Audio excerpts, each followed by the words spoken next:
8% is expected for fiscal 2017. Parent company Dine Equity called 2017 a transitional year for Applebee's as the company tries to turn around. You're listening to the latest from NBC News Radio. So, you love talk radio? Then you'll love TalkStreamLive.com. TalkStream Live is always on, 24/7 with the best streaming talk shows. Find your favorite talkers and discover some new ones. It's free, readily available online or on mobile with any smartphone or tablet. Finding your favorite talk shows all in one place has gotten a whole lot easier. Just go to TalkStreamLive.com. Be sure to download the free apps from Google Play or the iTunes App Store. The Tri-City Shopping Center in Redlands is home to some of the best bargain shopping in the region. Citywear, Style for Less, and Dollar Tree, to name just a few. Friendly shop owners and staff are waiting for you to stop in for the many specials and bargains they're excited to share. The Tri-City Shopping Center is located just off I-10 between Alabama and the Tennessee exits in Redlands. Make it your home for all your shopping needs, and you'll know why the Tri-City Center is called the Mall with a Heart. There's a new furniture store in town, DC Furniture in the Tri-City Center. What's so grand about DC Furniture? Well, they've got a wide selection and discounts up to 70% off retail. But the best part is they carry furniture for your home, not for some magazine photo. Furniture you can live with. That's what you get at DC Furniture, just off the Alabama exit of Interstate 10 on Industrial Parkway in Redlands. You'll feel at home at DC Furniture. When Wild Palm Springs is the one where you get big water park fun, barefooting in the sun, barefooting, flow rider barefooting, wet and wild barefooting. Yeah, get unlimited barefooting fun with a season pass. Buy now, get free parking, a free visit for a friend, huge in-park discounts. Hurry to get free parking and more. Buy online or at Food for Less for just $64.99 today. Wet and wild barefooting. Park now open. You're listening to KCAA, your good neighbor along the way. Hey everyone, this is the Flip Flop Investor Show, and I'm your host, Todd Bayer. With me today, I have a very special guest, Alex Begginaru from Premier Pacific Properties. How are we doing, Alex? Great, man. Great. Awesome, man. For those of you that don't know, this is the Flip Flop Investor Show. We talk about real estate investing here in Southern California, as well as anywhere, really. But today, we're going to focus on Southern California because that's where Alex does most of his business. So, and so do we. So we're going to focus on Southern California. And Alex, before we jump too much into it, tell us a little bit about what Premier Pacific Properties does. Well, what we do is we purchase homes directly from motivated sellers, using many different methods. Like most others, we get the home, we fix them up, we stuff them back on the market, sell them via retail. Okay, so you guys are typically buying low and selling high. I mean, pretty much, yeah. We don't wholesale anything. We flip everything we buy.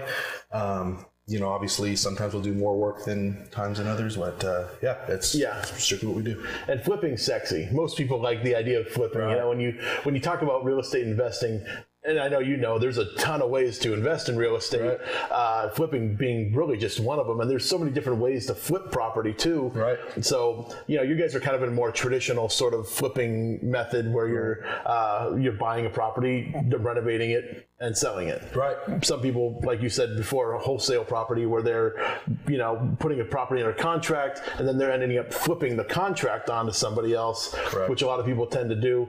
I know a lot of people do that in the beginning. Right. Did you ever get started doing any wholesaling? Or I didn't do too much of it. I just my only start was pretty much doing a kind of an in-house flip, where you kind of get the house you live in, you stay in it for 2-3 years, and you get a nice little pop in the market, and all of a sudden you got a bunch of money to play with. Yeah, exactly. So you actually, when you do that, would you actually sell your house and then move to another one when you buy the next property? That's exactly what we did. Man, were you doing this with like your wife or? Yeah, it took my wife some time to kind of catch on to it, but yeah, we had a house in Norco. We bought it, pretty low in 2011, which, was kind of almost at the bottom. Yeah. Sold it in 2014, which was right after things were beginning to ramp up quite dramatically. We did a lot of work to the house. Yep. And it was kind of a punch in the face to, wow, we maybe have an opportunity here to do something bigger. Yeah. So what were you doing at that time prior to investing in real estate that got you into the real estate game? I've been in the real estate game for about 14 years total. Okay. At that time, I was a loan officer. I was a lender.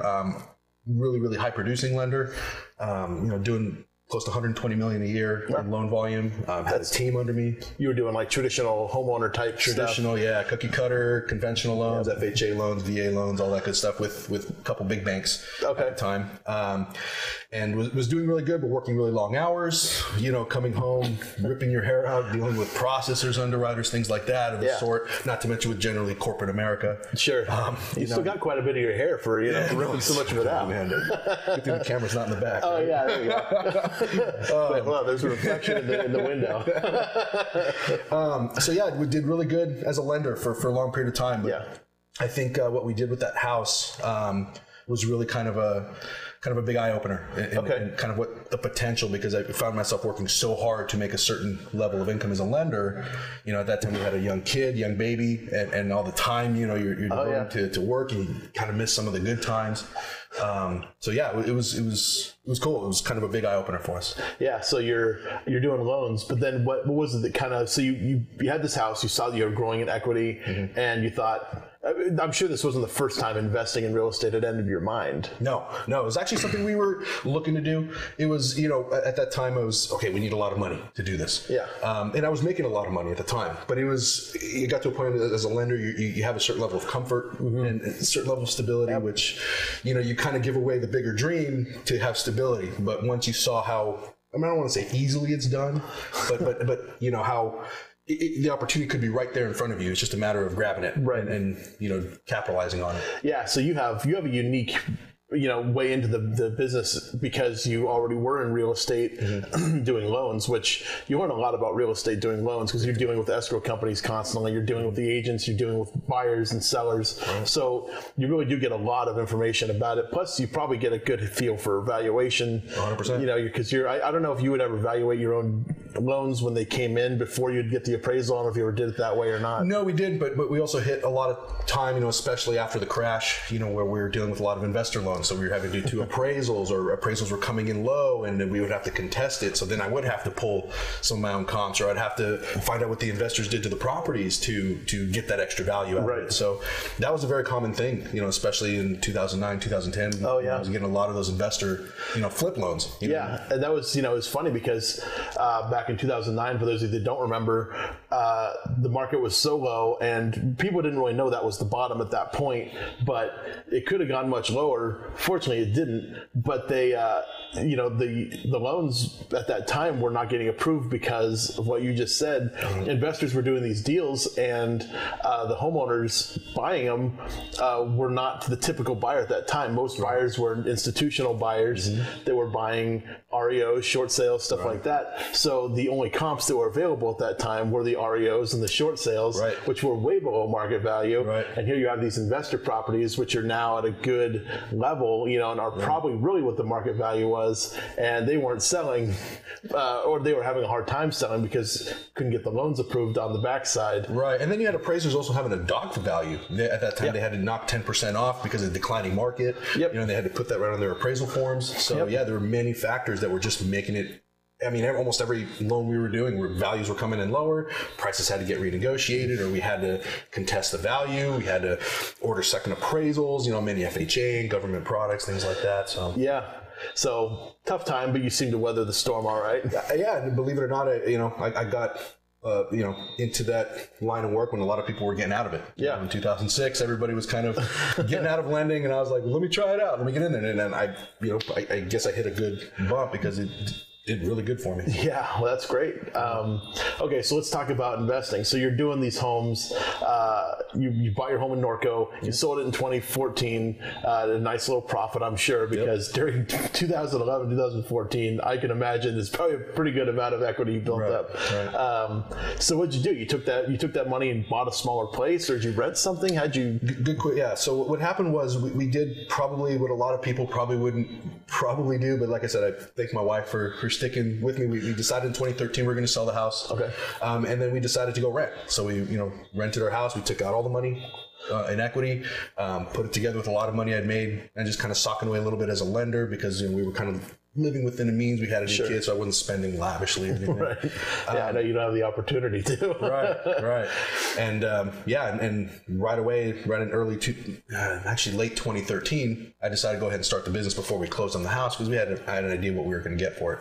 So we started the business up in late 2013, trying to kind of get acquainted with how things go and all of that, and kind of deciding how we wanted to go. We were going to go more rental, more flip. We just kind of naturally, gravitated towards the flip side of things. But yeah, we rented our house, used all the money, and we literally went all in, with everything. Yeah, so you guys took a pretty bold step, but I mean, you had quite a bit of knowledge going into it to do that. I know I've met people that are new into the business. They've never worked in real estate. They work at a factory or, they do something in a warehouse and they quit their job and they say, I'm going to become a real estate investor. I got 3 months of savings and I'm going to go for it. Right. And I'm like, I wish you the best of luck, man, but I got nothing but no faith in that happening. Right. Right.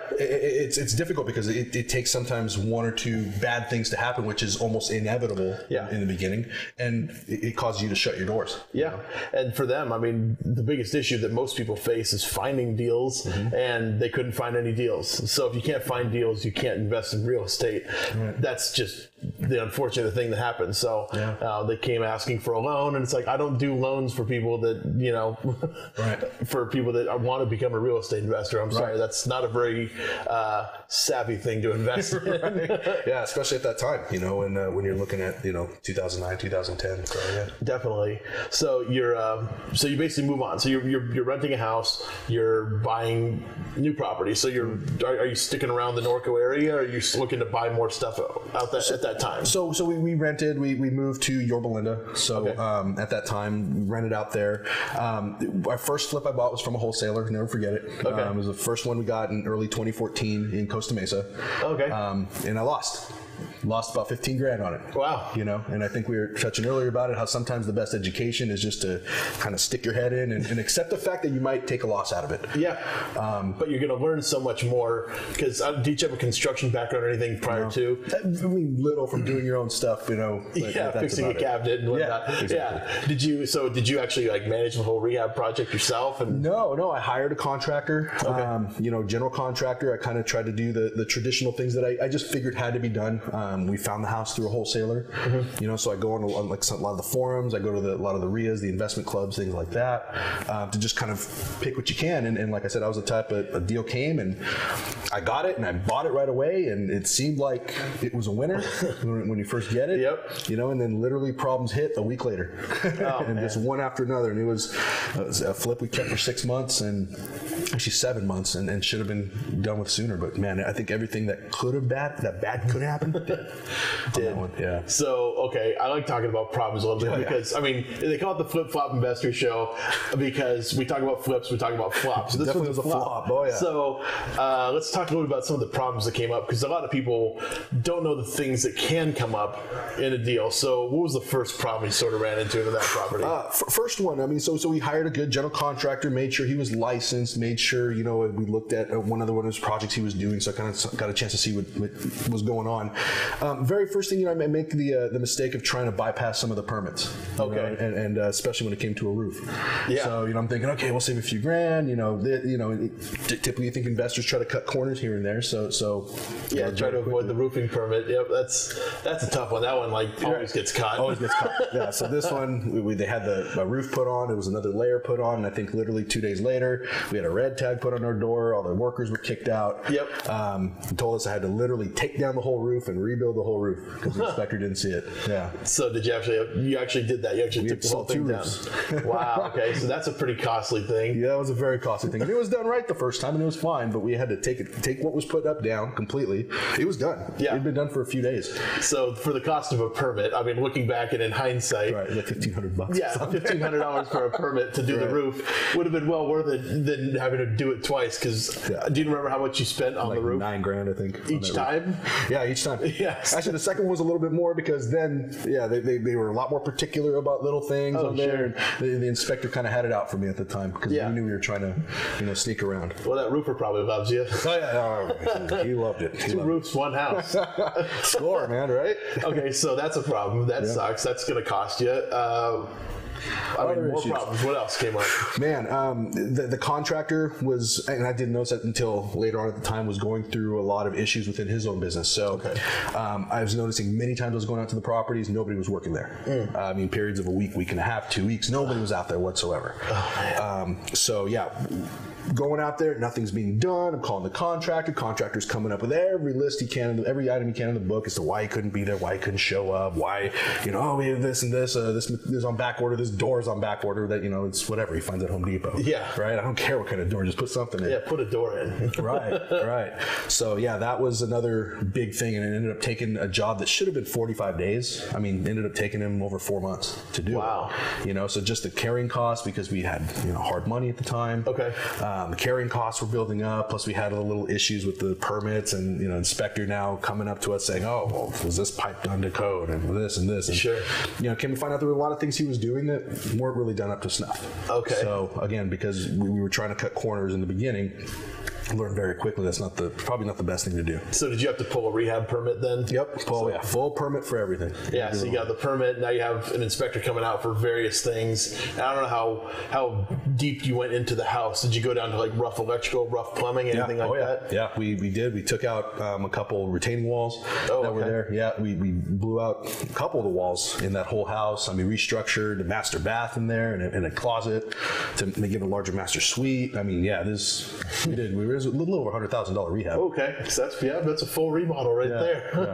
Yeah. Okay, so you let's talk about hard money for a second, because you mentioned it. Yeah. So a lot of people want to know how they can finance and buy these things, and they think they can just go to their local bank and they can go get a loan, and up and going they are. Right. But I think you and I both know that banks don't lend on distressed property.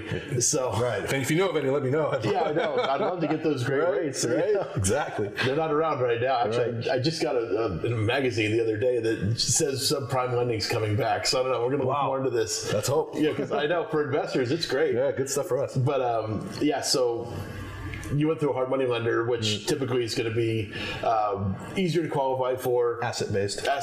They're not basing it entirely on your credit score, although most of them do kind of pull credit scores now. They also, some of them won't get financials. I don't know who you used at that time. Did they pull financials and tax returns? No, they didn't go into that. Again, it was mostly asset-based. They looked at the deal themselves, at the deal itself. They said, based on their own analytics, this is the max we're going to loan you. They did ask for credit reports, to make sure that I didn't have $200,000 in IRS liens or something, something else that could possibly take the house, or something against the business itself. Very good idea.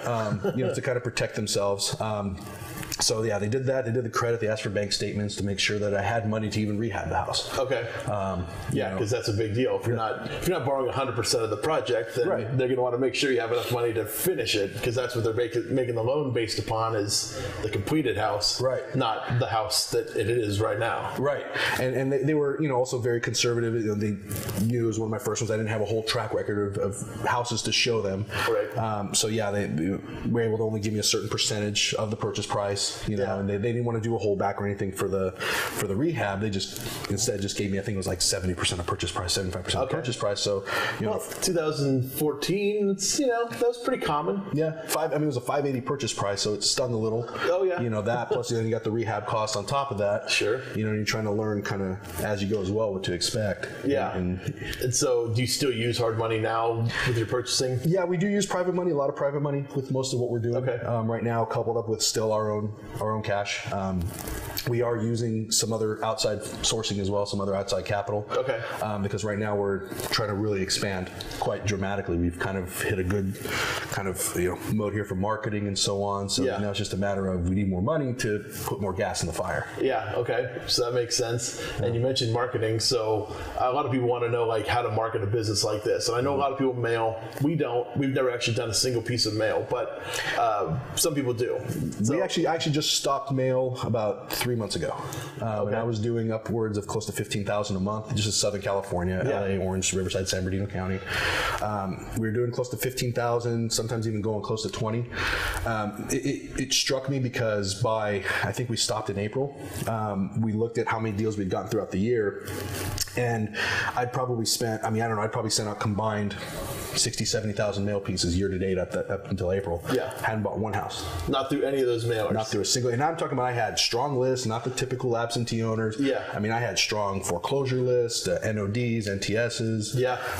Divorce lists. I mean, the real where you think you'd find a motivated seller. Right. And nothing. Motivation doesn't always translate into willing to sell, because you probably met up with a lot of denial. What we were finding is my purchasing manager would go to a lot of these appointments, and he would see a stack of mailers on somebody's coffee table or on somebody's kitchen table. Yep. And that was a kind of a big eye opener as well. We're like, okay, maybe our opportunity's not here when he's got about 15 other letters that he's just waiting to call, and appointments are one after another that he has out there. Yeah, exactly. And they do. They have all that competition. So mailers, you'd go out and send all these mailers out, and it feels like you're really trying to convince these people to sell their home, right? Because they're not ready to sell. They got into this situation they're in, and selling their home wasn't really something that had crossed their mind. And a lot of times, I think a lot of these sellers have been procrastinating is the reason why they were in this predicament to begin with. Yeah. So to see them procrastinating more and more, and like you were saying, not wanting to sell at this point or hasn't even crossed their mind, it gets to a point where it's like, okay, now we got to do it, and now they need to act quick. I think a lot of people have heard they have that cousin or their friend that stayed in their home for 3 years through a foreclosure, and they didn't have to pay a single payment, and they're thinking, I'm just going to do that. I'm going to ride this out, and, but the banks they've gotten a lot better in their foreclosure process. So and they're not holding them like that anymore. Yeah, and you see sometimes people trying to file for BKs to kick the can down the road a little bit, but it used to buy them a year or two a few years back. Right now, it just buys them a few months, and then they're back around when we're following up with them. They're like, I need to get out of here. My date's in 3 weeks. I'm going to take my house now. Whatever. Yeah. So that's obviously an issue. That's hard to do. I know what we do for our deals mostly is going through the MLS, but that's something that we're able to do. We have a lot of experience. We have a lot of people that we know. So MLS is where we get all of our deals. That's not common though. No. And a lot of people, they tell me, I've tried the MLS. I don't know how you're getting deals on there. And it's like, that's all we've ever done. So that's all we know. So people always want to know what other marketing strategies there are. And there's door knocking. There's a lot of different stuff. Do you want to share it all what you guys do? Or I mean, you can, in a nutshell, the thing that has been ironclad for us has been our website. Yep. Everything we're getting right now is through the website. Yep. We're putting a boatload of money in pay-per-click. We're putting a boatload of money in SEO that we've been doing for the last couple of years. And that thing is ranking among some of the top in every major area in Southern California. That's great. So we get leads literally coming to us. And that's kind of the different thing. For a while we had a call center that was taking a lot of these incoming calls from mailers, and a lot of these calls were just kind of a waste. They were get me off your list. They were, but all of a sudden now you're getting incoming leads, leads that are looking for us. Right. So they're easier to get a hold of once they're giving us the full gamut of information that we ask for in the questionnaire, and they're ready to talk to us. They're ready to get an offer. Now, some are more realistic than others. Sure. Our conversion rates are far in multiples over what we were in direct mail. Yeah, and I'm sure the cost is much, much less compared to mailers. Yeah, the per acquisition cost is definitely much less. It's still challenging because the web space is getting a little crowded too right now. There's a lot of people doing the pay-per-click right now, so a lot of the bids are creeping up higher and higher on some of the bigger keywords. Yeah.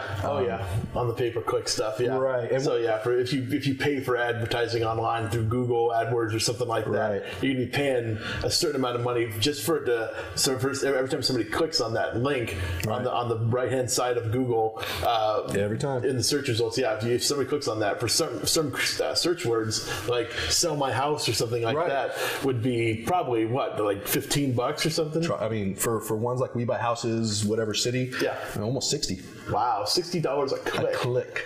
So when you have just an X amount of budget of whatever, $400 or $500 a day, I mean, there goes, almost a big part of your budget again, just because that one click of the person who's maybe just curious, and doesn't always pan out like that. So so don't click those ads if you don't intend to do anything with them. right. Because that's expensive. I mean, I haven't done pay-per-click advertising in a while, so it's that to me is, and I've never done it for real estate. So that like $60, that's amazing. I can't believe people are paying that. It is, and it's a lot of it is there's a whole other method to that madness as far as what keywords do you use, which ones do you emphasize, because if you just go all in one keyword, you're going to spend $60. You're going to get 5, 6, 7, 8 leads out of it, depending on what your budget is monthly. And then $500 a month, that's $15,000 a month just in pay-per-click advertising. So as long as you're getting at least one deal a month, it should at least cover that bill. Yeah, I don't even know if one deal a month is a lot to spend $15,000 on. So luckily we've been doing a lot better than that. It's just a matter of cutting down the cost per conversion of what we're getting a lead in for. And how quickly we're converting them. So that's really the end game right there, because it's easy just to pour money in and have it just go to nothing. Yeah, and we're not going to go into like the deep dark secrets of this, because that's obviously a trade secret for you guys, but and that's something that you guys have learned through trial and error. Right. This is not something you just figured out the magic bean to use every single time and it works. Right. It's a lot of trial and error is probably, you nailed it. That's what it has been for a couple of years of, okay, this is not working. Okay, let's try this, or let's try this market, or it's a lot of it. And then not to mention SEO, which is one of the harder things, because you're pumping money into something that doesn't give you a return right now. Right. And in this market, it's not going to give you a return for 6, 7, 8, 9 months. Yeah. And SEO is search engine optimization. Right. You're trying to get Google or Yahoo or MSN or whoever to put you at the top of the search results. So if somebody who's searching for sell my home in Costa Mesa, for example, you're hoping that Premier Pacific Properties is going to be the #1 search result that shows up, and hopefully it answers that person's burning question, which is how much can I sell my home for today? Right. And you're hoping they're going to click on that, which is free. Right. It's free for them to click on that. If it's a search result, it's organic. It shows up there. It's on the front page. It's no different than the one that the guy who paid $50 to get that click for. It's literally the same thing.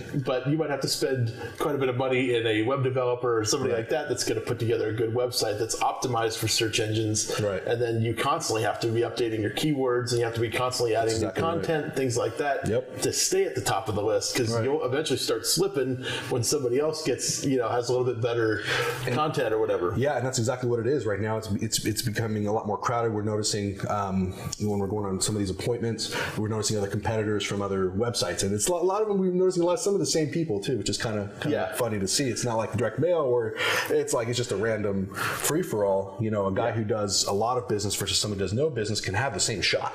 Of course. Versus web. It's really, you can be on page 2 and not ever leave page 2 unless you do something with it. Right.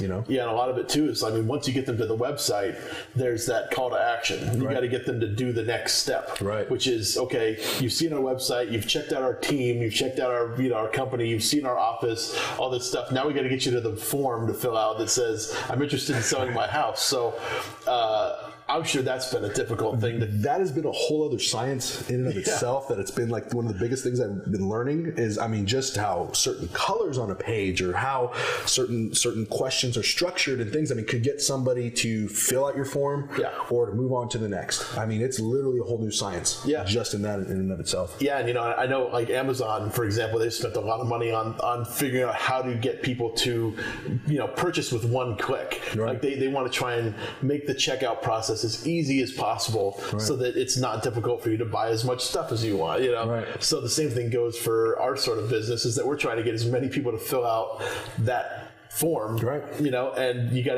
can't ask too much. You're not like, what's your social security number? What's what is maiden name? You're trying to just get the basic information, but you need to get enough of it where you can prove that they're also interested. Because you don't want to get a whole bunch of cold leads that they just kind of filled it out because they're curious. Oh, how much is my house worth? Give me my free credit report. Exactly. Like you want to get a ton of information, but you can't get it all because you don't want to have them filling out stuff for a half hour. So what's been your sweet spot for like questions, and like how are you guys moving them through the process? We usually start off with a more kind of toned down set of questions, some simple things. Give me the property address, bed, bath, and so on. Once they go through that, they go to a second set of questions where we're a little bit more in depth. We're trying to find basically motivation. Because at the end of the day, that's what's going to dictate whether we're the best solution for them or whether a traditional real estate agent is a better solution. Sure.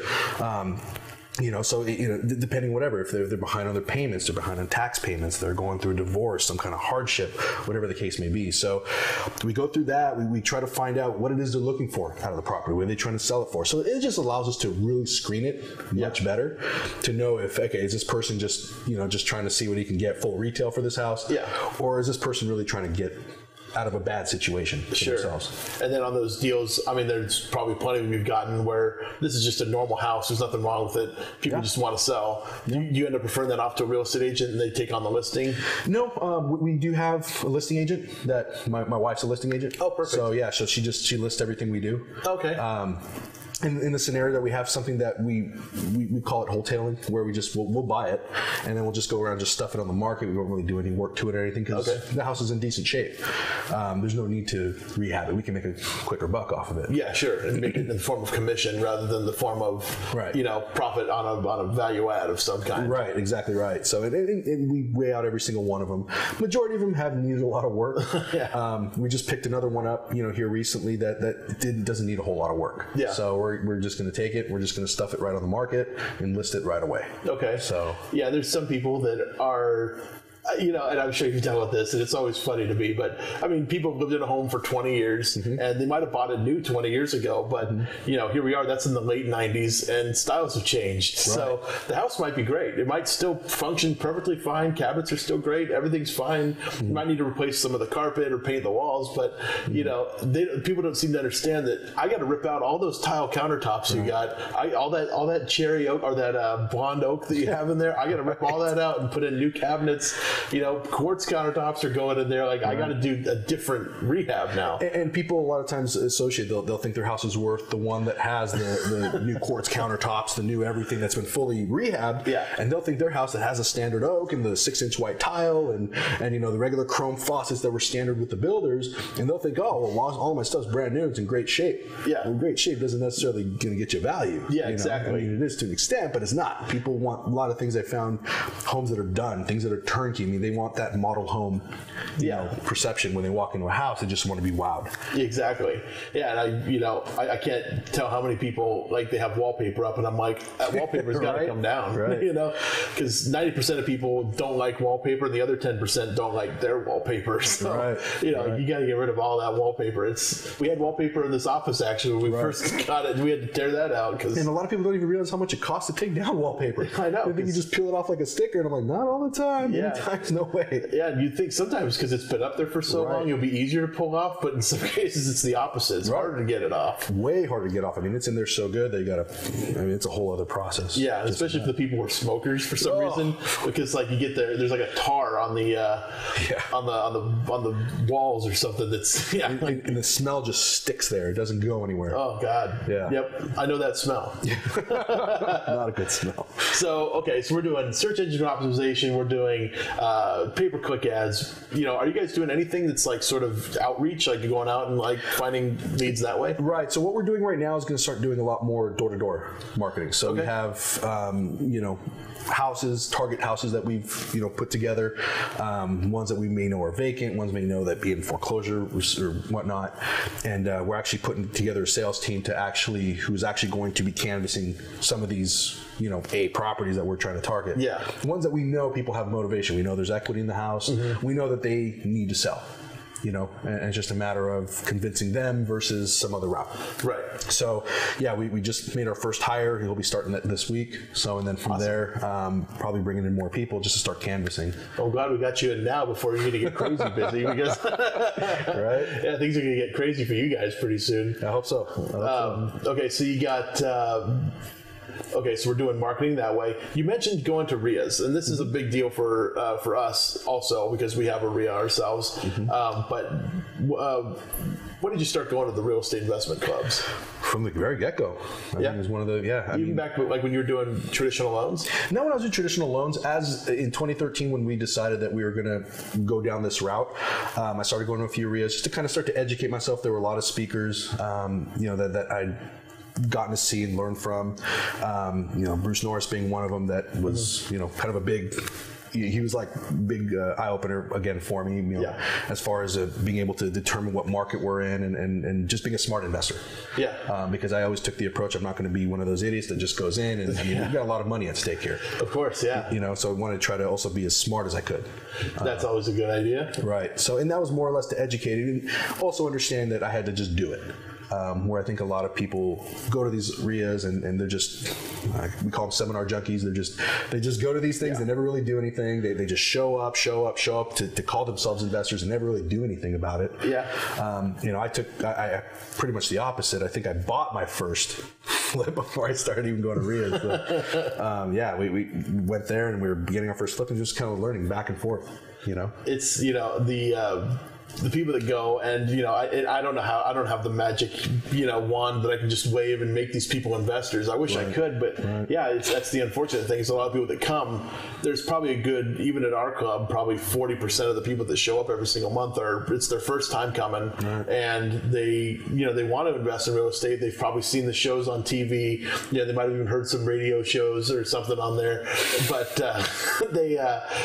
they don't know what to do. Like they come and there's so much that goes into real estate investing, and it seems so easy on TV. It's a 30-minute TV show, right? That's what it's all about, right? Yeah, the deal was already there. Like the show started because they already had the deal. It must be that easy, but it's not. And that's the hard thing. I want to convince or at least tell people that it's great. It's a really rewarding business to be in. It definitely gives you financial and time freedom. However, the flip side of it is it takes a while to get there. Right. The first several years that I was doing it, at least, I was working 16 to 20 hours a day, working constantly on this, and I was taking phone calls at 3 a.m. from people that, I don't know why people work so late and early in the morning. I don't get it. I've changed my hours since then. Like, I shut my phone off at 5, I don't even turn it on until 10. So, you get me through a narrow window now, but, I'm sure you've probably had those kinds of experiences too, right? Yeah. Things obviously in the very beginning are very, stressful. Not to mention the time, but especially when you're working with your own money here, and you got a young family.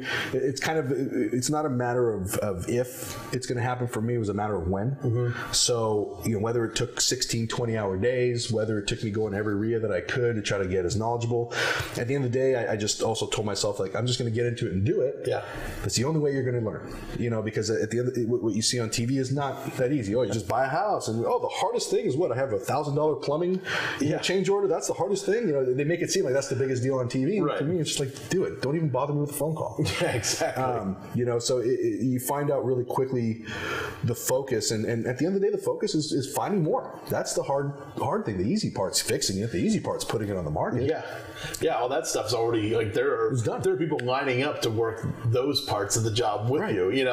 There are a million real estate agents in California almost, and every single one of them would love to list your property when you're done with it. So, as far as contractors, I'm sure you guys are having some difficulty too, because there's a lot of work going on in construction right now. Right. So it's tough right now to find a lot of, if you're taking on more volume, to have more contractors. Luckily, we're good. We definitely in the first year and a half, we had some growing pains as far as finding contractors we can rely upon that weren't doing shoddy work. I think in the last couple of years, we've put a pretty good team together. We have a couple different ones that we can use that we know are reliable. They're not. We just know the job will get done. Yeah. They don't need to be babysat. They have pride in the work they do. So that's important. Very important. It just makes things much easier. Overall, so it just makes things fly. But the way we look at it is we make our money when we buy, not when we sell. Yeah. At the end of the day. So it's whatever number we buy it at. That's in essence it. Everything else is just the process. Absolutely. So, okay, let's talk a little bit about the RIA again. I want to go back to it because we have a club, and I want to mention it. It's a shameless plug. We always have to talk about our club. It's a great club. And you've been to our club, right? Yeah, the Inland Empire Real Estate Investment Club. We do that here in Riverside. We have our main meeting the fourth Wednesday of every month. We're actually changing it up. We've been going to the Mission Inn all these years. We've been doing it there, but we've outgrown the Mission Inn. We've gotten too big for them. Wow. And as much as we appreciate them and love the Mission Inn, we had to find a new venue. So we found another venue in downtown Riverside. It's a really cool spot called Loft 84. So cool. So this month in August, we're going to be doing our first meeting there this month. So it's always the fourth Wednesday. It's the big meeting. That'll be August. I can't even think of what the day is. I should have wrote this down. We also, if you go up on meetup.com, which is where you can find pretty much every RIA you could think of, Real Estate Investment Club. You can find us on there. We're the Inland Empire Real Estate Investment Club. And we also do 3 other meetings. We do a happy hour every month, which in August this month, we did a karaoke event, which I'm sure was a lot of fun. Wish I didn't miss that. Oh, yeah, I know. We may do it again. We'll see. Please. Otherwise, we do a happy hour thing. We usually go out on a Friday night. It's usually the second Friday. We go out and do go to some kind of bars, mostly for networking, just hanging out. Get to know people. We don't go make a presentation. I think a lot of people come. I've actually had people come to the happy hour with like a notebook and a pen, and I'm like, it's not that kind of a meeting. It's just networking. Bring your business cards. Just hang out. And then we also do a Saturday morning coffee thing. Same thing, just networking. We do that on the Saturday right before the 4th Wednesday. Might be a little confusing. That's why you go to meetup.com and look at it. And we also do a cash flow game, which is Robert Kiyosaki created a board game for real estate investing. Have you ever played Cash Flow? No, I never have. So it's a board game, and you basically use creative financing strategies, and you play this game with other people around the table, and the goal is to get out of the rat race. You start off as, like I think I've started as like a teacher before. I started as an airline pilot. That was actually terrible. Because when you start as an airline pilot, you might make more money, but you don't. You have a lot more bills and a lot more obligations and stuff, so you're spending more money. You don't have as much disposable income, surprisingly. The teacher, actually, I won playing that one one time. But so it's a fun board game. We do that on the first Wednesday of every month, so the next one will be coming up in September, and that's at the Bar and Grill Company in Yucaipa. We do it out there. One of our club members owns the bar, so she hosts it out there. And it's a lot of fun. We usually get a good number of people showing up, 30 people or so, and it's mostly about networking, playing games, having fun. It's, you get to learn a little about real estate. It's kind of like a real estate seminar disguised as a board game. So that's cool. Yeah, and Robert Kiyosaki. Did you ever read any of his books, like Rich Dad Poor Dad? I don't know anybody who hasn't. Yeah. I think everybody I know who's ever been started in this business had to start with reading that book. I think it's like a prerequisite. Yeah, I think so too. I actually had somebody yesterday ask me for a book recommendation. Yeah. And I'm like, have you read Rich Dad Poor Dad? Like, let's just start with that one first. Right. If you haven't read it, read it, and then read Building Wealth One House at a Time by John Schaub. And if you haven't, and then once you've done reading that one, maybe we can get you to read like Richest Man in Babylon, or all the other Think and Grow Rich. I mean, there's so many other books, but the foundation. Rich Dad Poor Dad is the foundation, of everything real estate investing. Yeah, and you're on BiggerPockets.com. Yes. So BiggerPockets is like an online forum, which is huge for real estate investors. I sort of got on there when they first got started, and it was just forums, really. There wasn't a whole lot else going on there. And I think when I first they were just starting to do some of the other things that they were doing. The podcasts were kind of new at that time when I was first listening to them. But BiggerPockets has been a huge resource. And that's been great because, like you mentioned, the podcasts, they got tons of information. It's free. And of every kind of type of investing you can think of. Yeah, and all over the country. All over the country. One day maybe we could have that kind of following. That would be great. But in due time. In due time. So we have talked a little bit about the clubs. That's good. But you go to other clubs too. Yeah. You're in Yorba Linda, so I'm sure you go out to like the Orange County Club. Yeah, we've been to the Invest Club for Women. Iris Club. Yeah, great club. Obviously the OC RIA. Yep. Karen. Yep. That's another great club.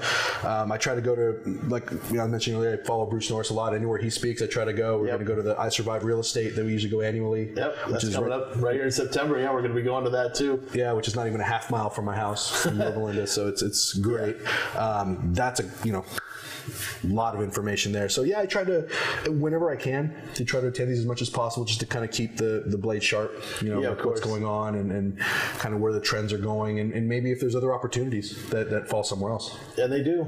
Yeah, all the time. I know a lot of people are constantly deciding what to do because the market's constantly moving, and as the market's going up here, some people are starting to think, what should I start doing next? Right. What's the next thing that I'm going to do? Because flipping might be great, but at some point the market's going to cap out. Correct. That's what happens in California. Right. It's one of the nice things about California. I know a lot of people don't agree with me, but the nice thing about California is we have these wild swings up and down. So it creates a lot of opportunity. It does. Yeah. I mean, whether, you're, like I said, I sometimes trying to wait for the plateau because that's sometimes where there's more opportunity. Right. If you have an established business and you already have the ground game laid out, it's a lot easier versus those who are just trying to get in at that time. Absolutely. So, but when it does, let's say it does cap out and we come into a declining market. Have you thought at all about what your strategy is going to change to? Or are you going to stick with the same thing or what? I have. I've looked into getting more into commercial, pretty much doing the flipping thing. I have a few other investors I know very well that do more in the commercial space. Kind of the same thing, but for commercial, industrial properties. Obviously, the volume as far as number of properties is significantly less, but the overall profit is significantally higher. Yeah, it's probably a similar dollar amount, just, right. one building rather than 10. Right. And eventually, maybe, get more into holding. Obviously, I'm going to plan on holding some of these down the road, especially as I get into the larger, like 10 plus unit apartment buildings, things like that. Obviously, the market's not quite there right now. Yeah. But yeah, that's kind of the route I'm going to kind of steer to go for rather than trying to aim to do 100 flips a year, rather use it to kind of go for the bigger chunks. Yeah. And that's a different market. The commercial market operates separately from the residential market. So, it's very possible that the commercial market may be facing a crash here really soon. Correct. Because, if you're okay with making a 3% return on your money, you can go buy some commercial property in LA and Orange County right now or San Diego. Right. But if you want to get like that nice 8 to 10 cap like a lot of people are getting, you have to wait a little bit because the market's probably peaking out over there on the commercial side. Right, and just even finding rundown, commercial complexes, things like that, and taking out bad tenants and completely rehabbing the entire grounds and the entire building, and then putting in really good, strong tenants on higher leases. Things and like that's the big value add play in commercial. Right. And it's a great thing. I guess what I love about commercial is that it's based upon the numbers. Right. It's not based upon emotions at all. Correct. That's the hard thing with residential. And do you guys ever get into the high end in residential? We've tinkered a little bit over $1 million, not into the significant high end, the $2 million plus. Yeah, but right in the low millions. Yeah, we have. You're not doing the Hollywood Hills property that overlooks the entire valley. Yeah, that market right now. Yeah, I don't know if it's quite sustainable. I get concerned with buying a property, you're going to end up keeping it for a year and a half. You figure just with the whole rehab process and selling. So, who knows what's going to happen in that time. I think what we've kind of figured out is that when you go into that market, you have to find the right buyer that has the right amount of money available, that's looking in that area, that and then you have to also match the design that they're looking for. And that's the big thing, is the design. Yeah. And you can't cheap out. You cannot cut corners. Not at all. When you're in that high end market, you have to put in, if Carrera Carrera marble is what they're calling for, you better put real Carrera marble in that house. And not the cheap budget one that was on sale in the back corner. I mean, it's got to be the one that's front and center, that's on the display. Yeah, in Italy. In Italy, right, exactly. You couldn't have got it here. And it has to be from Italy, because if it came from anywhere else, then that value just literally plummeted. Yeah, it looks exactly the same. It doesn't. For all intents and purposes, it is the same thing. But if it wasn't bought in Italy from the guy, right? And that's what people look for in those higher end markets. I mean, they look for, and to have that kind of a system put together to handle that, it's a whole different ballgame to get into that market. Yeah, I think the people that play in that market are a lot of times a lot like the people that play in the commercial market. It's like they do that, and they have one, maybe two of these projects going at once. Right. And those are significant amounts of money they're putting into these things, and they know what they're doing.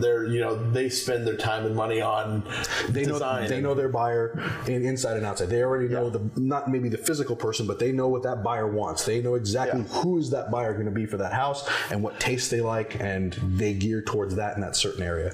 Yeah, and that's, so we tend to, and it sounds like you do too, where you tend to work more towards the traditional home buyer, family oriented, something like that. So you want the home that works properly, has enough bedrooms for the kids, that sort of a thing. Yeah, traditional, entry level to mid level, single family homes. We've dabbled in a few condos here and there, but mostly the single family. And even then, there's, I'm not going to say a science, but what we do in certain areas of Long Beach is going to be different than what we do in we were saying earlier, desert hot springs. Oh yeah. You know, it's going to be a different project. What we do in the high desert versus what we do in Costa Mesa. You know, we learned that if you do a $500,000 condo in Costa Mesa, you got to step your game up. You can't do El Cheapo that you would do somewhere else in another part of the, you know, California here. But yeah, you just got to spend the money and do it. And people expect a certain thing to get that top dollar. Absolutely. So let's talk about some things for new people getting in, because a lot of people that listen are new people. They're learning the new stuff. I'm sure you've learned some tips and tricks along the way. And everybody wants, they want the magic spell. They want it all. They want it to work immediately. So in looking to, if you were to do some things differently to speed up your development into a real estate investor, what are some things you would have changed in the very, very beginning? Oh man, I probably would have followed, and this might be kind of counter what we were saying, I probably would have followed my intuition a little bit more. Okay. Like I said, I was doing a lot of direct mail for a long period of time, and I thought that was the end all be all. Everybody, it's talked about a lot. It's marketed a lot. That's all you ever hear about. Direct mail. Go out there and just mail. Who cares? Just mail it out. Yeah. And that ends it's up so being, old school. Like when you think about it, using your intuition, you're like, I don't even want to get mail. Right. Why would I want to send mail to somebody else? Right. Right. And I mean, how many times do I sit there and look at mail? I just look at what's in the top corner and throw it away if it doesn't, Yeah. So, then you try to overthink it. Okay, maybe do I need to do a more clever mail piece? So I need to give something a zip letter, or, we got the yellow letters that are out, and all these other fancy letters to try to just get open, but then you're just getting worse calls. Right. So now you got to spend more money on people to answer those phone calls. Right. You're not getting any more deals out of it. So if I'd have followed my intuition, I knew things were going the online way, things like that. And I think I tried to find myself to try to analyze what was working for direct mail and how could I tweak it, and it just ended up failing. And I think instead of growing as much as I wanted to do 2 years ago, I found myself just kind of trying to stay afloat and still trying to figure out something that I never figured out. Yeah. Where I think if I just focused on what I believed in, which was get this website up, get some good content. I got, good videos on our website. We got video testimonials from sellers. We got, tons of stuff. We're Better Business Bureau accredited. Okay. I mean, yeah, we're the whole nine. I mean, and if I would have done this 2 years ago, would have been when we got the website started, but if I had done a lot of the stuff that was set up 2 years ago, would have been a different story. So there's a lot of people that kind of got their start completely on their own, where it was just them, and they were alone doing it. It sounds like you have some support with your wife too. She helps out in the business. So. She does, yeah. And then we have a couple people that we've hired, but for the most part, everything is still run, everything kind of in-house. Yeah.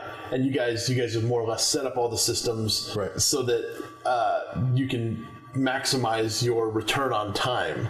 Yeah, and I always believe in the, bring somebody else to help alleviate some of the work off of my plate. That's the only way you're going to grow. I've never been the type to go out there and let me do it so I can save this and that. When we started buying properties, I had my purchasing manager. That was the guy who went out there, and he's a stud. The guy knows what he's doing. Now we have purchasing agents that we have now that we're going to start. We hired one. We're going to start bringing more on that are actually canvassing, so to kind of go through another route of acquisition rather than just the website. Yeah. So there's a million different ways we're trying to go. Plus we have the SEO gal who's our search engine optimization, who handles a lot of the pay-per-click and a lot of our website back end work.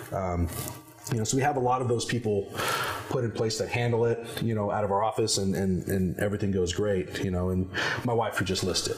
Yeah, so that's good though. Easy. Yeah, totally great. Yeah, so then you guys are keeping the commission in-house. It's kind of, it's one thing that we don't do. We don't actually list our own properties. Right.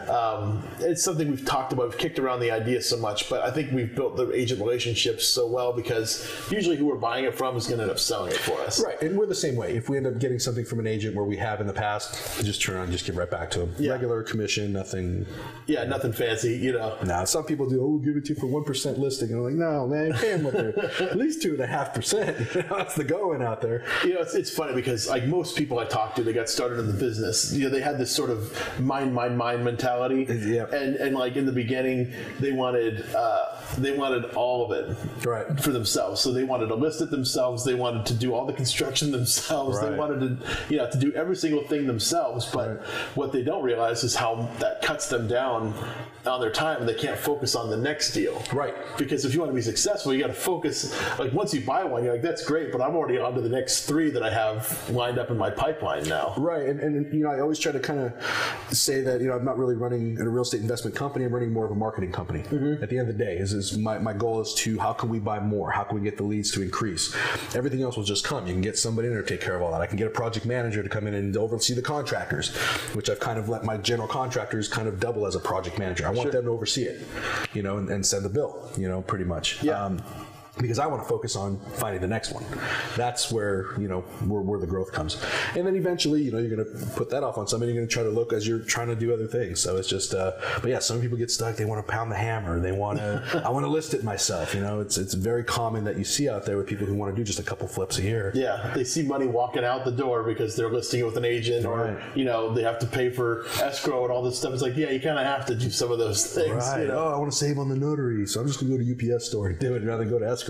Yeah. Or something like ridiculous like that. Same thing with even lenders. I mean, like people try to nickel and dime their lenders down. Yeah. And the lenders are taking on all the risk usually, So it's like they want to nickel and dime their lenders down and try to get them to borrow at the cheapest rate, try to get no points and all that stuff. Right. And it's like, you'll get there eventually, but it takes some time. And you got to prove to yourself that you have a track record, you're a good, solid borrower. It's not something you're going to get a terrible rate your first time out. I'm sure the first one you did was not a great rate. Brutal. I mean, you're paying, I think we're almost 3 points at the time. Yeah. We're paying 13% interest on it because there's a risk inherent in the thing. Now it's a different story. Now once the ball's in your court, you have a very strong track record to show it, a very lengthy one. Then you get people knocking your door down, looking to borrow, do all kinds of stuff. Which is funny how that works, how that shifts immediately. And then that's only been the last couple of years. That's been great. Yeah, and the RIAs are good because I'm sure you've met a lot of people at the RIAs and stuff like that, just like we have. I mean, they come to our meeting, they come to other meetings, we go to them, and it's been great. So yeah, the RIAs have been great, just big time in that aspect. Like I said, just going there, talking to a lot of lenders that are there, talking to a lot of other types of investors. I mean, all different types of vendors that are there, and not just just conversing with them and seeing what's available, and going on bigger pockets and contributing to those forums and things like that, and talking to other people, seeing what other people have to say. I mean, there's a wealth of knowledge just on that itself. Yeah.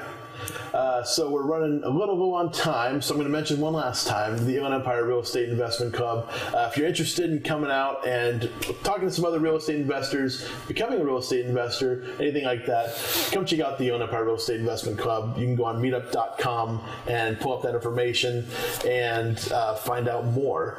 But that's about all the time we have for today. So I want to thank Alex Bejanaro for coming out. Thanks for having me, Todd. Really appreciate you coming out. And we'll look forward to having you again, and I look forward to having everybody else tune in next week, Thursday at 4 p.m. right here on KCAA. Have a great day, everybody. Thanks, man. All right.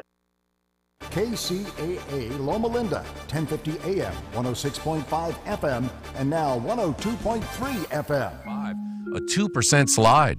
Everything was lower, but retail chains really got slammed. Macy's shares down 10%, Penny's down 9%, all on worries about declining sales. After the bell, though, Nordstrom reported although profits fell 6% last quarter, sales actually increased. Shares are higher in late trading. Amazon may be taking aim at Ticketmaster. It's talking with arena owners about selling concert tickets and sporting event tickets online. Facebook is taking on Google's YouTube, launching a new section on its site offering live and recorded videos. And Airbnb now says it has over 4 million listings, bragging it has more rooms than the top 5 hotel chains combined. CNBC. I'm Nick Soboleski, a Select Quote agent with a true story that could save you hundreds of dollars a year. A woman named Linda just called. Her husband, Ray, has a $300,000 group life insurance policy, but is changing jobs and can't take it with him. Well, I shopped the many highly rated term life insurance companies we represent and found Ray, who is 41 and takes medication to control his cholesterol, a 10-year... Since 1985, we shop, you save. Get full details on the example policy at selectquote.com/commercials. Or price could vary depending on your health, issuing company, and other factors. Not available in all states. AAA Roofing by Gene reminds parents that our children should never be out of luck, hope, or guidance. But for many troubled youth, the first step towards drugs and crime is having nothing better to do. Take your kids to a park, movie, restaurant, or any activity today. This reminder from AAA Roofing by Gene. For all your roofing needs, including new construction, re-roof, retrofit, tenant improvement, maintenance, leak detection, and emergency services, call 951-233-5530 or visit AAARoofingByGene.com. You worked too hard, you ate too much, the cheesecake made you greedy. Let your aching head and stomach hear this message from old Speedy. Alka-Seltzer, plop, plop, fizz, fizz. Oh, what a relief it is. Plop, plop, fizz, fizz. Oh, what a relief it is. Ah, those speedy Alka-Seltzer bubbles burst into action to relieve your upset stomach and aching head fast. Use only as directed. Oh, what a relief it is. What a relief. Hi, this is Steve Sanchez, and you hear me every weekend on my show talk about the importance of a financial plan, planning for your retirement, planning for your children's college education fund. Unfortunately, most people don't realize that they need to set up a foundation before any good financial plan can come into place. That's where life insurance comes in. Now, most people think life insurance is just an expense, but it's not. It can be a way of life, a standard of living when someone, the breadwinner, is literally removed out of the picture because of a premature death. Look, I believe in it. I've got life insurance for my family, and I want you to find out how easy it is to get life insurance and even qualify through some new non-medical life insurance policies. Look, my friends at eFinancial can help you do this. They're standing by to give you your free life insurance quote today. Call 866-807-9961. 866-807-9961 for your free life insurance quote today. And don't forget to tell them Steve sent you.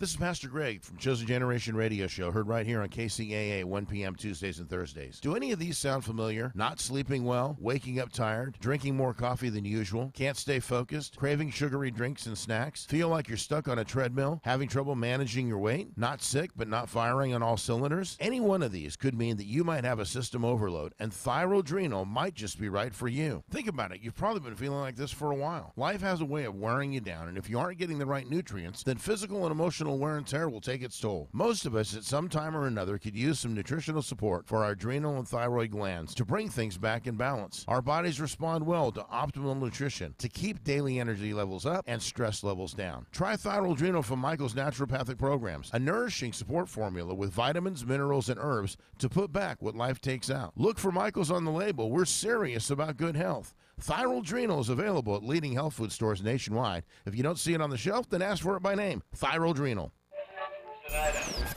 You've tuned in to KCAA, the station that leaves no listener behind.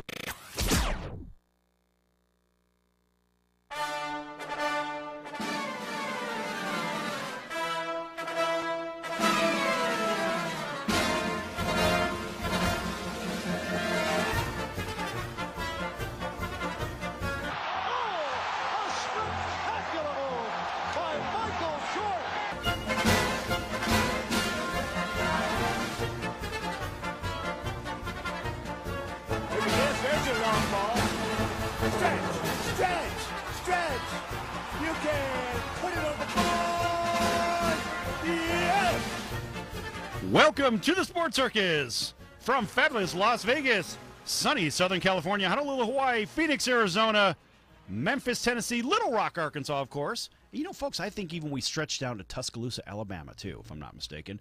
And we're also in the greater Buffalo, Toronto, Rochester, New York area as well. All of our friends over there on WLVL, the NBC Sports affiliate. And here in fabulous Las Vegas, we're on KMZQ, the SB Nation Sports affiliate. Yes. All right.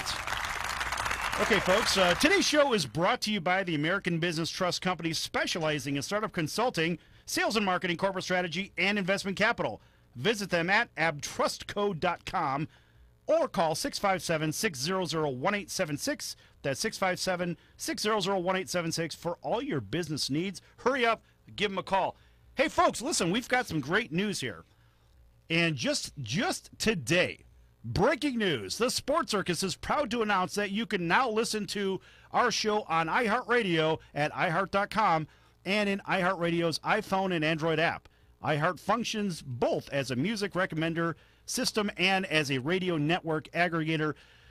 Whew, here we go, folks. Audio content from over 800 local iHeart radio stations across the United States, Canada, Australia, and New Zealand.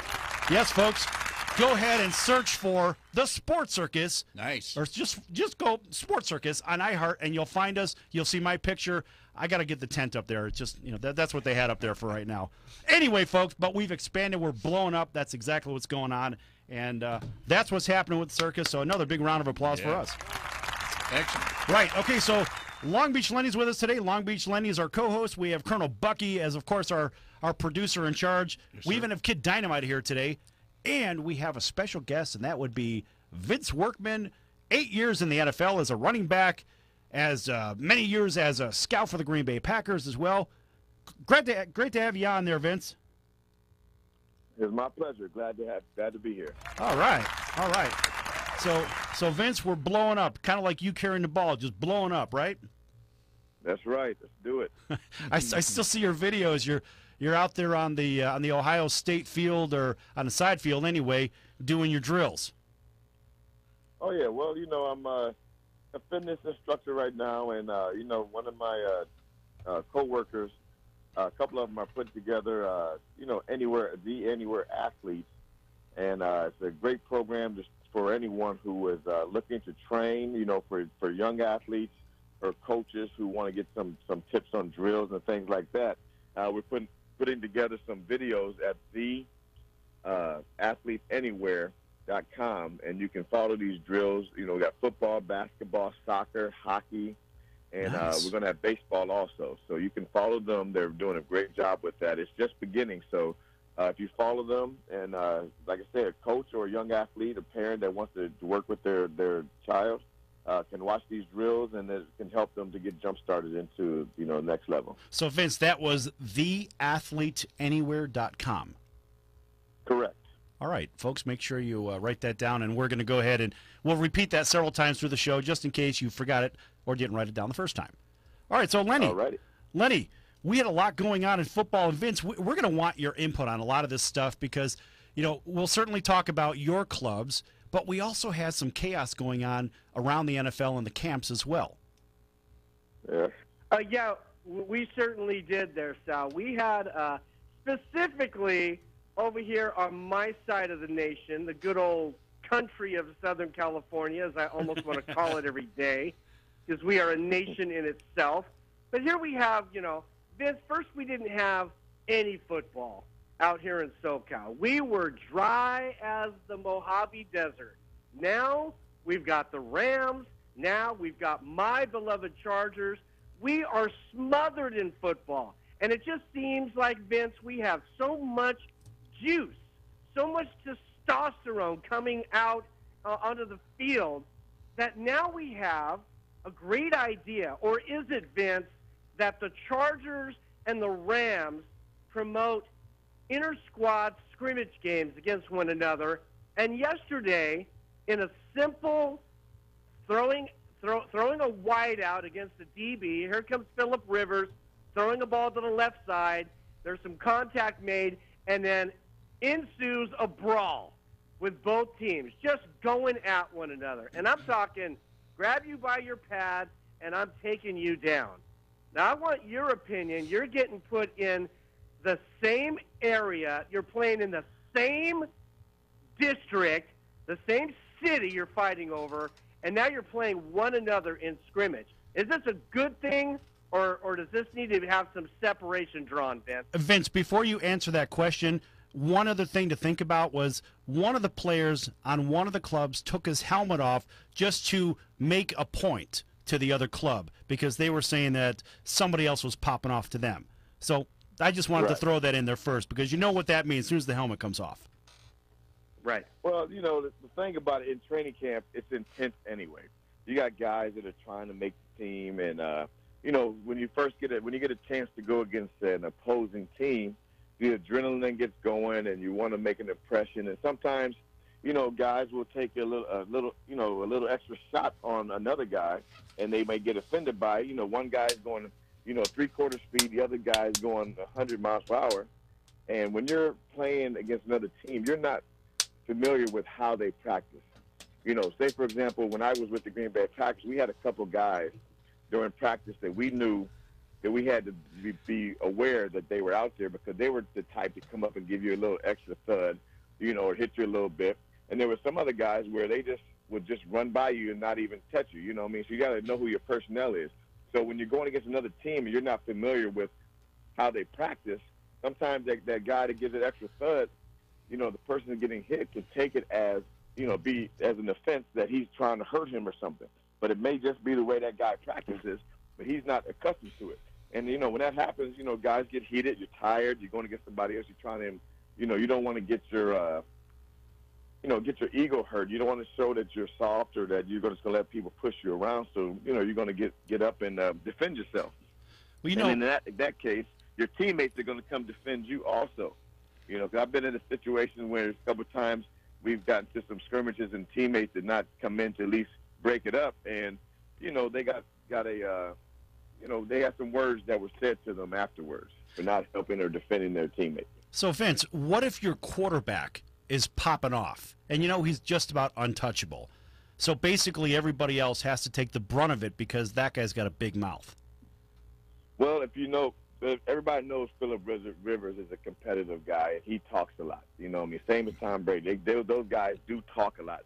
So you know that that's how they are. And, you know, and he's not going to change. That's just how Phillip Rivers is.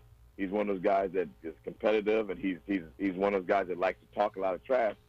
And, you know, he knows he can't get hit, but I don't think that's why he does it. I mean, he's always been like that since he's been in college, since he first came in the league, you know, as a guy that, you know, is going to run his mouth. So, you know, knowing who your personnel is, you know that he's going to talk.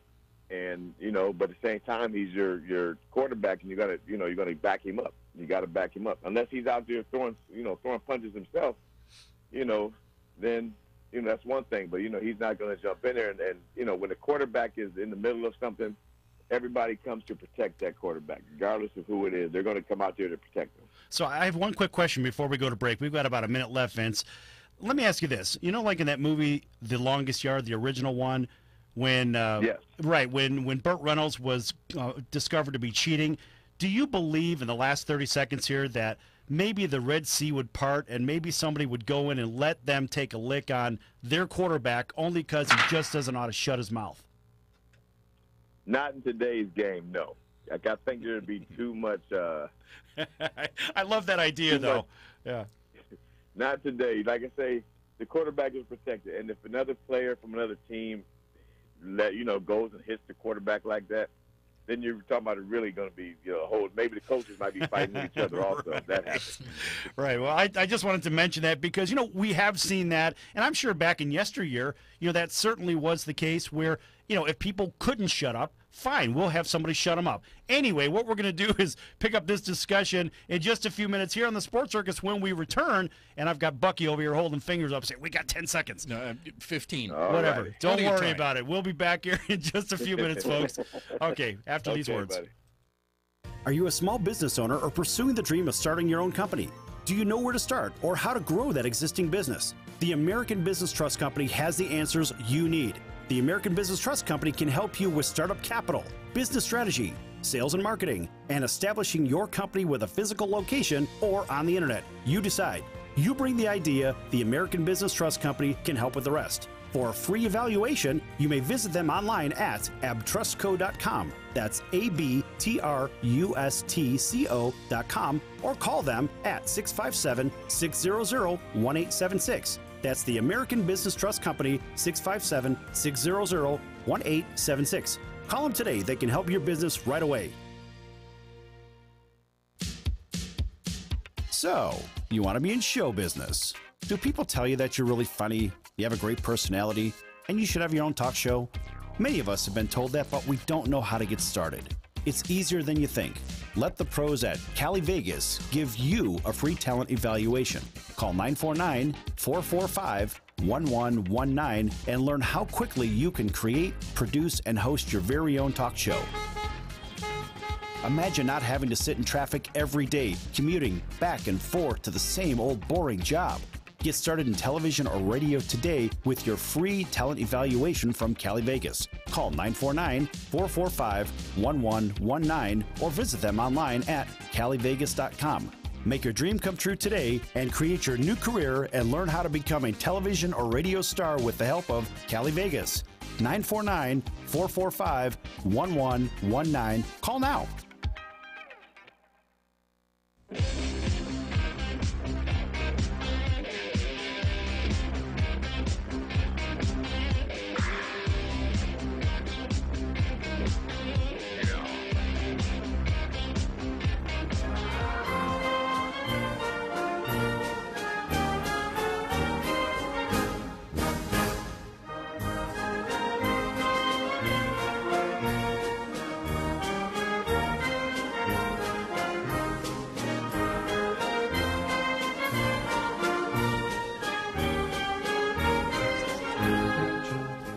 right, welcome back to the Sports Circus. This is Colonel Bucky, your producer.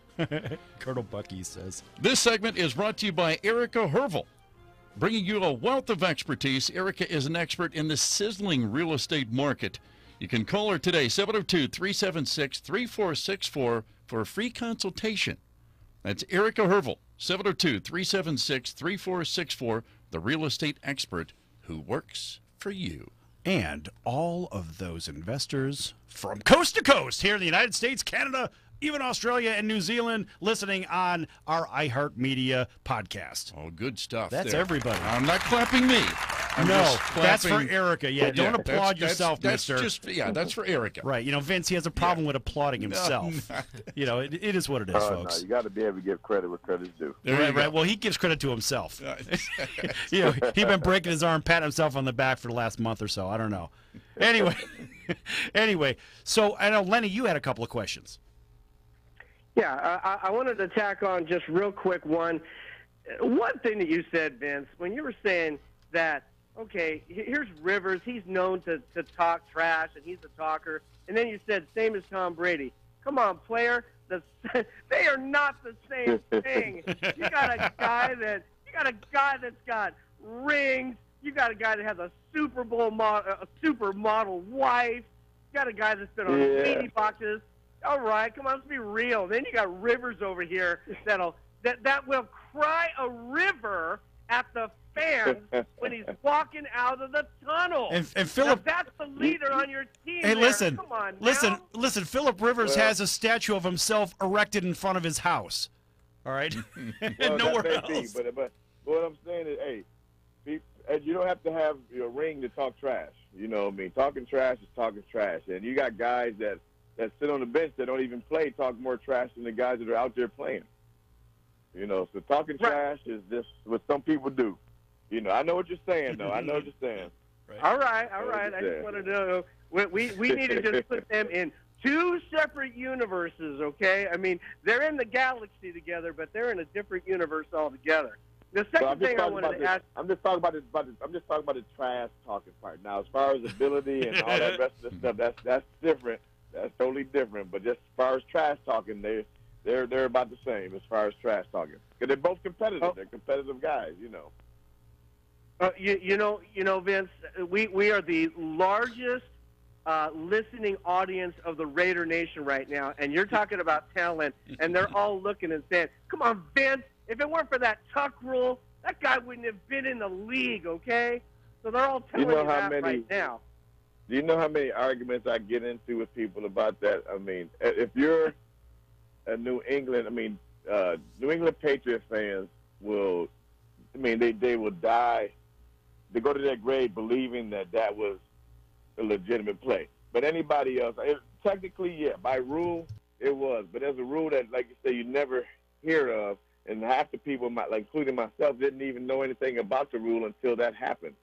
And, you know, in any other circumstance, that would have been a fumble. Any other circumstance in any other game, that would have been a fumble. You know, right? Well, I give them credit. I give Patriots credit. They have won. You know, you can put asterisks by this game and that game if you want, but they still got the rings on their finger. Well, you got a lot of respect from the Raider Nation. Now, I'm going to throw it to our producer Bucky. He wants to ask you a question, especially since he is from the great state of Ohio. That's right. Yeah. All right. That's right. I'm a Buckeye fan, and certainly, you know, they have a great team, and always when you look at the coaches at Ohio State, I mean, there's obviously Woody Hayes, and of course you have Jim Trussell, and the guys. Really, everybody respects Urban Meyer right now. But what was your experience at Ohio State, Vince? Was that something that you learned and prepared you for the professional game? Well, you know, I grew up about 30 minutes from campus here in Central Ohio. You know, so I grew up a Buckeye fan. You know, my heart was always with the Buckeyes, and it was a dream come true, like most kids, to be able to play for your favorite school. And so when I went there, Woody Hayes, I went on my visit, and I tell this story. I was just telling a story to someone the other day. I was just thinking, I realized that I have ties with every coach from Woody to Urban, every head coach that has been there. because Woody was. I was on my recruiting trip, and they had me meet with Woody, and I didn't know I was meeting with him. He's retired by this time, but he was still involved with recruiting, and certain players they would allow him to meet with and things like that. And I was fortunate enough to be one of those guys. And so we sitting there talking, and he's, I'm in awe because I'm sitting here in front of a legend, and he's telling me, hey son, you're from here. They had him prepped up. He knew everything about me and stuff. He's like, you can't go anywhere else. You're from here. You got to stay here. And he put his, hit his fist on the table. And I just sat there. I'm a 17-year-old kid. I'm sitting there like, okay, right, okay. And I walked out here, my eyes wide open, and I'm sitting there. I said, I got to go to Ohio State because Woody told me I had to go to Ohio State. Well, that's what I've heard. People asked me, why'd you go to Ohio State? I said, because Woody told me I had to. Well, he's a pretty inspirational speaker, isn't he? I mean, obviously. Yeah. Oh, yeah, definitely. But as to continue that story, Earl Bruce was my head coach my first 3 years, and then John Cooper, the very next coach, was my head coach my senior year. And when Coach Tressel and then Urban Meyer, came after John Cooper, and Jim Tressel was the wide receiver coach my freshman year on the staff when I was a freshman. So he was on the staff at Ohio State. And then Urban Meyer was the graduate assistant my sophomore year and became the wide receiver coach my junior year. So he was on the staff also. So those four coaches I've had ties to because they were all on the staff or either the head coach at the time or they were an assistant at the time. So I got ties to all of those guys. I mean, that's some pretty good lineage there. I mean, going back to even in the NFL, we see that from all the Bill Walsh guys, going down the chain. Which of course you played for one of those guys in Green Bay. Hey, yes, let me ask you a question. Did. Were you at Ohio State same time with Scotty Graham? Scotty was 2 years behind me. Yes. Gotcha. We had Scotty on the show. What, about 3 weeks ago? Yeah. Yeah, Scotty's I think he's the senior. He's in Arizona State. Yeah, athletic director guy over there. Yeah, athletic director. Yeah. Yeah, he's doing a good job over there. I was just wondering if you were on the same team. He is. I follow him. Yeah, I haven't talked to Scotty in probably I hadn't talked to him since before he took the job there. All right. But Scotty's one of those guys, great guy. He's always been a go-getter. He's just a ball of energy. Yeah. You know what I mean? I'm sure you had a great interview with him. He definitely is a ball of energy. Oh, it was a lot of fun. I mean, I'd like to have him in here next time he's in Vegas. I mean, hell, we're right up the street, from where he's at. Right. That's for sure. So, all right. So, let me ask you a question about your coaching in the NFL. The coaches that you played for. Now, I noticed, you played for Lindy Infante twice. Was that by design? Yeah. Well, it was, it was very fortunate. If anybody designed it, it was, a higher power to do that because Lindy drafted me, and because I fit his system. And I've always, unfortunately, I didn't get a chance to tell him how much I appreciated him and having the confidence in me to draft me, and then later in my career to bring me into Indianapolis for another year and a half there, and 1 full year and then a partial year, 95, because he had the confidence in me. To get the job done, and I'm very grateful for him because being in the league as long as you are, and I tell people all the time, the NFL is one of those leagues that it's easy to get in, but it's hard to stay because you got they take 85 players to training camp every year, but at the end of training camp, there's only about 55 players on the team, and and those guys and those bottom tier guys are getting shifted and cut all the time during the course of the year, so. You make it to training camp, you ain't made it yet until you're on that active roster.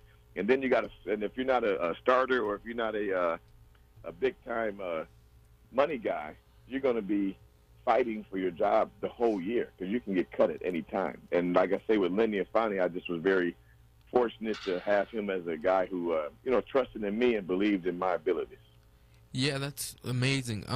I had one quick question is, identify yourself, young man. Kid Dynamite. That's what everybody called me. And I just want to know what is one game that you would just never forget, whether it was in the NFL, college, or high school. Well, high school is a big record holder for just about everything in Dublin, right?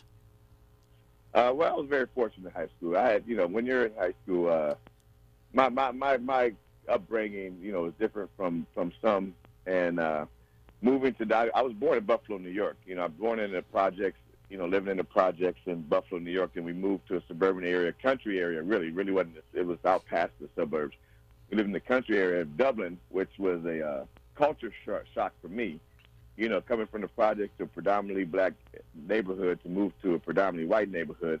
But I had nothing but love, and I was taught a lot of different things, that I think helped me along in my life. So I tell people all the time I was one of those people that was fortunate to live on both sides of the tracks and experience both sides of the track. So in my life, I was able to adjust and be able to get along with, just about every different person because I've had experiences with different cultures.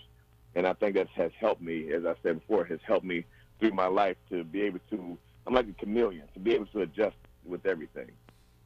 But as far as my favorite game, most memorable game has to be, without a doubt, us at Ohio State beating that team up north when we call it the Earl game because Earl Bruce had got fired that Monday before that game, the game against the team up north, and it was a shock to all of us.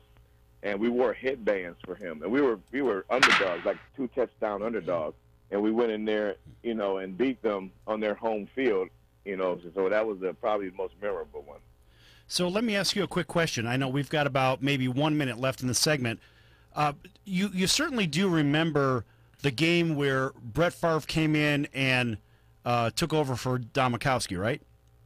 I think. Oh my God, yes. I was I know. Yeah, I remember that too. Well, you were on the field for that game. I thought that was going to be one of your more memorable games, only because. All right. Well, so no, you know what? If Brett Favre was, a great teammate, a Hall of Fame player, but you can't, that game, that being played at Ohio State, there's a lot more.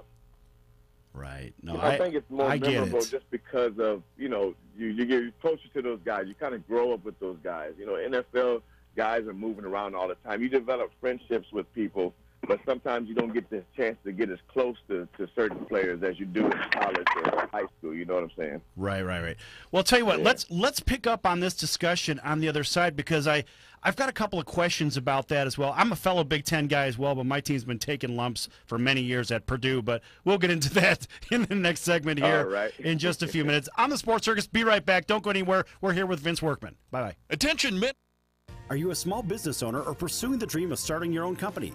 Do you know where to start or how to grow that existing business? The American Business Trust Company has the answers you need.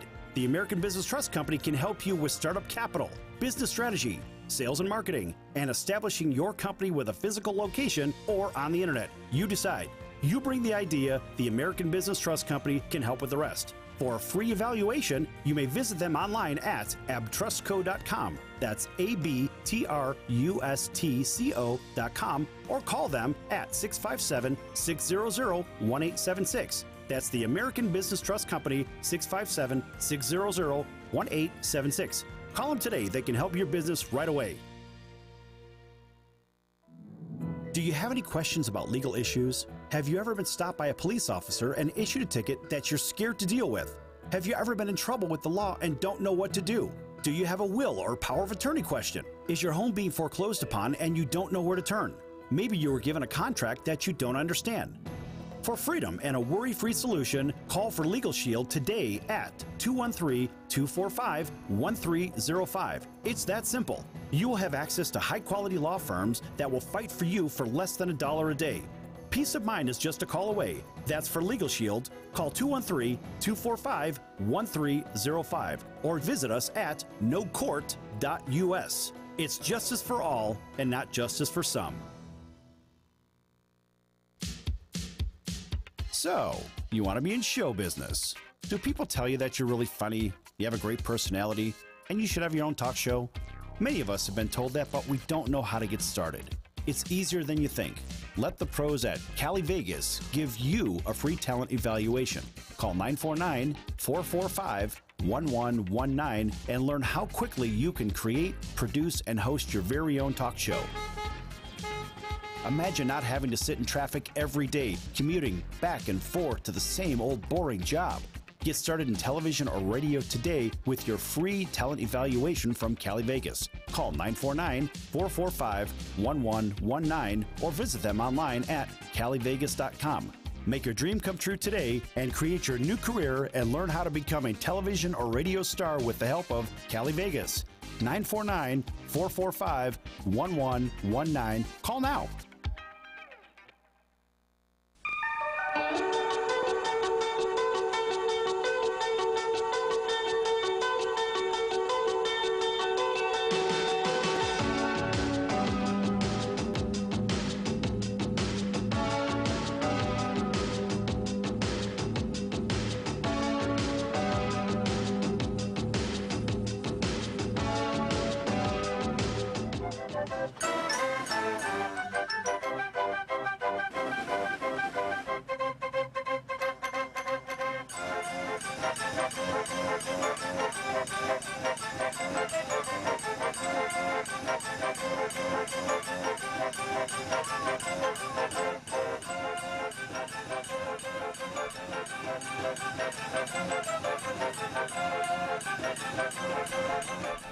Welcome back to the Sports Circus. Kid Dynamite here.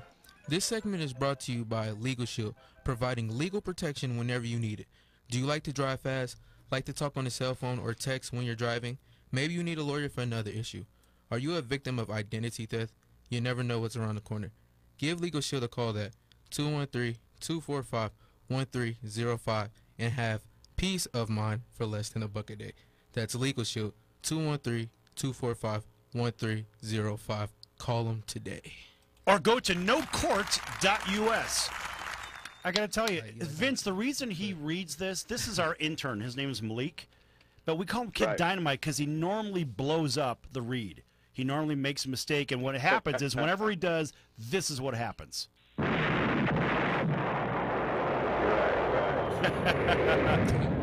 you know, sometimes you get nervous and, you know, you just say the wrong thing sometimes. Thank you. See, somebody feels my pain.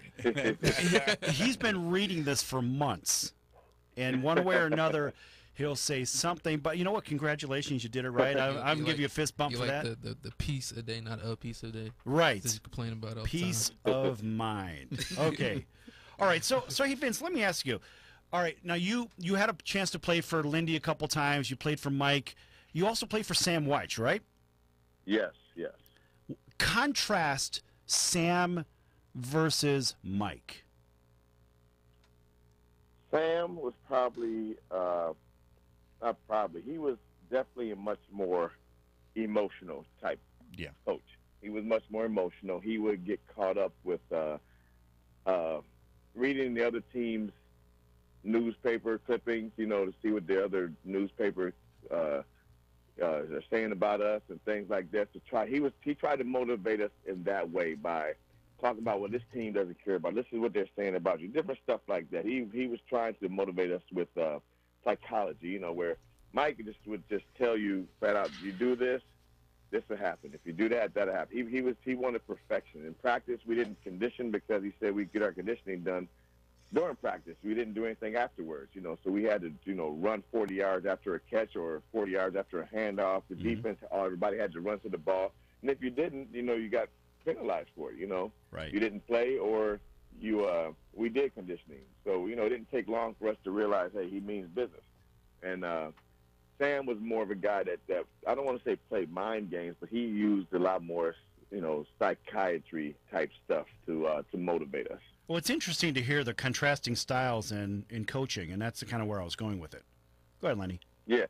Well, you know, Sam Weich is a great offensive mind, and he had a lot of good stuff, but I think a lot of times he would, and it's just my personal opinion when I look back on it, he tried to outthink the other team too much sometimes. And I think in the beginning of the season, our first 2 years down there, my 2 years down there, in the beginning of both seasons, we struggled a little bit because I think we were just doing too much. But then when we, you know, scaled things back and just went to our base offense and did things from there, we started having success.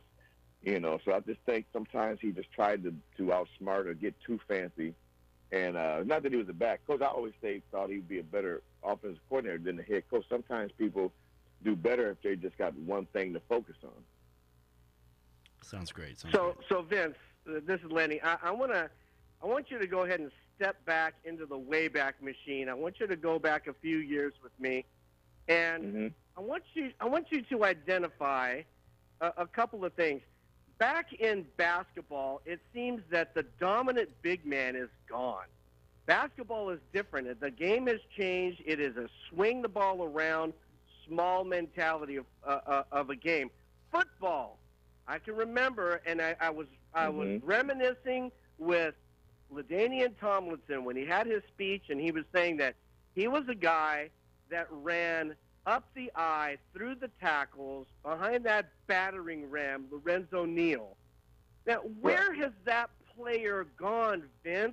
It seems like the NFL now is just such a dominant, pass-happy league. Sometimes we will just sit there for minutes on end in a game, in a quarter, and it doesn't seem like they got the big back getting the ball. What's your view on this?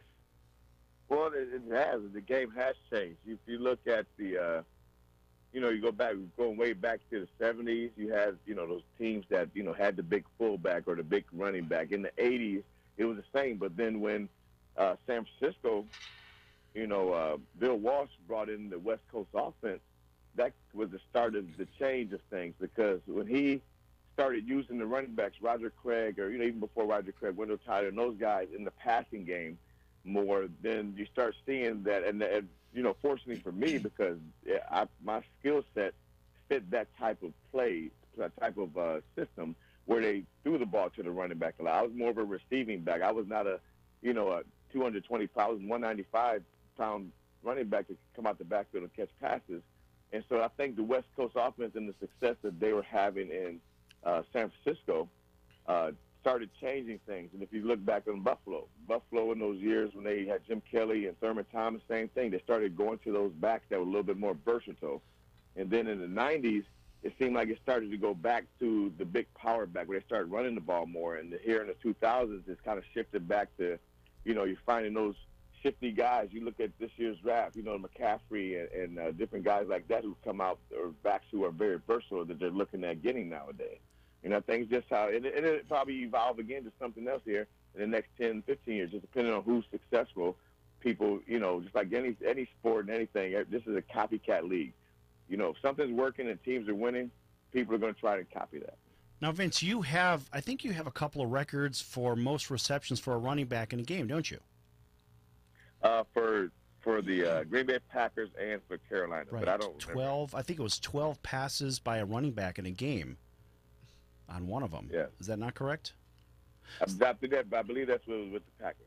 So, hey, let me ask you about that. Okay, so last year, obviously Green Bay had their running woes. They had some injuries. There's a lot of problems on that club as far as in the backfield. People were asking me, I did another show, and I was telling people, I said, look, Green Bay is going to win out, basically their last 6 games, because they got the running back. They got their running game back. They got at least a weapon for it. So yes. This year, now with the moving of Ty into the backfield, right? Ty Montgomery's in the backfield now, but you've got a bunch of young guys in there. How are they going to address that kind of a situation? Because you don't really have anybody like the big bruising back that can take the pressure off of Aaron Rodgers. How is that going to affect the team? Is it going to make it where Rodgers has to throw it 73% of the time like he did for the first 12 games last year? Well, what you can do, and that just comes down to coaching.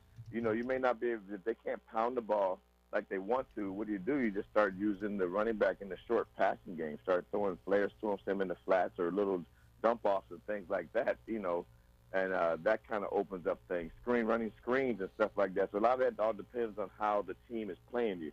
If teams are playing them for the pass, then, you may, slip and run in there. But, just like anything, you have to at least try to run the ball. And I think they may try to establish some kind of running game this preseason just because they need to. They got these young guys in there who I have not, been up to camp to see them play or anything, so I'm not familiar with these guys. But, I think that they're going to try to establish the run and do it that way because they know they can throw the ball. That's not something they got to worry about, so they're probably just focused on trying to run the ball a little bit more. And Ty Montgomery did an excellent job for somebody that was just, coming in, as late as he did, being the wide receiver. I know he had running back background, but he hadn't played running back for a while. And for him to step in and do what he did, it was remarkable. I kept calling up there because I'm still good friends with a lot of people in the front office, and they just kept saying, Vince, look, no, not in, you're done. You're retired. So I kept calling them, saying, hey, buddy, I'm available if you need me. Get back in there, kid. They need you. But, I told him, I'm 50 years old now. I said, I can give you one good play, a series. One good play, a series, but that's about it. Well, in the 7 years that you scouted for them, was it primarily for running backs? No. It was actually, I was a scout for the first 2 years there. Then I moved to the weight room as an assistant strength coach. But as a strength coach, I still worked with the scouting department. I did watch a lot of film, and because that was my background when I first went up there. And we talk about the Raiders, I worked under and worked with Reggie McKenzie. He was the head pro scout, and I was his assistant pro scout. And we scouted the whole league. We did all the NFL players. He had, like, a division, like, this division, that division. I had my divisions. Then we scouted each team, during the season. Okay. Well, yeah.